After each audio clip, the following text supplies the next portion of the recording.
¿Qué tal? Seguimos en este proyecto, Aprendiendo Física, iniciando un nuevo año y un nuevo semestre.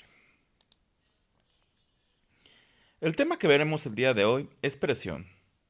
Vamos a leer tal cual cómo se puede entender la presión. La presión es una magnitud física que mide la proyección de la fuerza en dirección perpendicular por unidad de superficie y sirve para caracterizar cómo se aplica una determinada fuerza resultante sobre una línea. Muy bien, en este caso está un poco complejo este concepto, vamos a definirlo un poco más y hacerlo más concreto. En este caso dice que la presión es una magnitud física que mide la proyección de la fuerza. Acá nos vamos a quedar únicamente con fuerza en dirección perpendicular. Pero, ¿qué es perpendicular? Bueno, si acá ustedes ven, vamos a recordar un poco de geometría. Algo perpendicular es que necesariamente me forma un ángulo de 90 grados, tal como se ven. Esta es mi línea, entonces si yo aplicara una fuerza perpendicular, quiere decir que con estas dos me hace un ángulo de 90 grados o un ángulo recto. Y dice por unidad de área o unidad de superficie.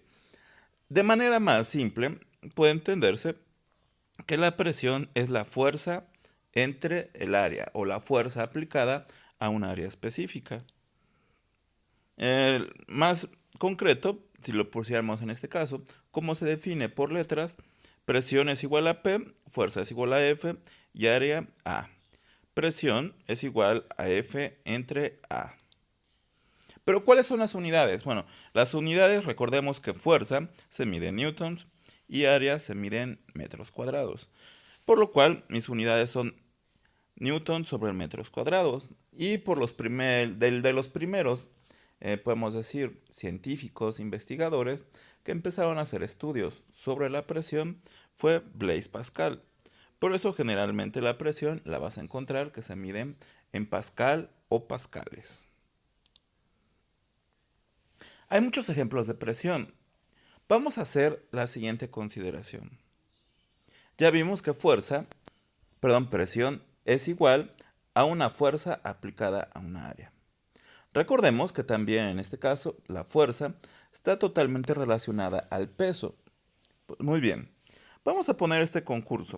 ¿Qué pasaría si yo tuviera una chica muy delgada que utilizara unos tacones y acá un joven, vamos a suponer, de peso promedio, que tuviera estos zapatos? Tomando en cuenta que es el mismo asfalto, uno del otro, ¿cuál generaría más presión sobre el asfalto o cuál tendería a dañarlo más? Em, la muchacha que tiene menos peso, pues está más delgada, o este joven que tiene mayor peso, por ende mayor fuerza. ¿Cuál es la gran diferencia? La gran diferencia va a ser el área de contacto que va a haber sobre el suelo. Aún así, ¿cuál consideran ustedes? Muy bien, si ustedes opinaron que la chica es correcto, muy probablemente aunque la chica pueda ser que tenga menor peso que el joven, probablemente sus zapatos causen más daño al asfalto. ¿Pero por qué? Bueno, vamos a ver primero el joven. Si bien el peso, vamos a decir que es una fuerza, puede ser que tenga mayor peso, mayor fuerza, pero va a haber una cosa. En este caso, la fuerza la va a aplicar en diferentes puntos. Quiere decir que esa fuerza se va a distribuir a una área mayor, por lo cual no va a tender a generar tanta presión. La fuerza es la misma, pero en este caso, como se distribuye a un área mayor, no me genera tanta presión. Muy bien. Vamos a hacer el análisis ahora de la zapatilla. Si ustedes notan en la zapatilla, hay realmente dos áreas de contacto muy interesantes de visualizar, que sería esta y esta. Ok, haciendo un análisis más detallado, podemos ver que acá hay más áreas de contacto, y acá generalmente se va a ir el peso de la muchacha, pero sobre todo va a haber un peso mayor que va a ser en este caso en la aguja de la zapatilla, donde se tiende a ir el si bien va a ser un gran peso, pero sí está aplicado en un área muy pequeña, por lo cual tiende a ser este punto el que genere mayor presión.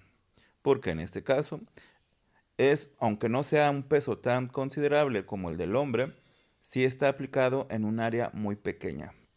Entonces, podemos decir que el de la chica, sobre todo este punto, hay mayor presión. Muy bien. Otro ejemplo que podemos citar es cuando tú clavas. En este caso, no necesariamente necesitas una fuerza. Muy importante. Lo que tú necesitas es saber cómo aplicar esa fuerza a un punto determinado para generar esa presión. Recuerden, presión es igual a la fuerza aplicada a una área y las unidades son newton sobre metro cuadrado o simplemente pascales. Pues bueno, mucho gusto y seguimos en contacto.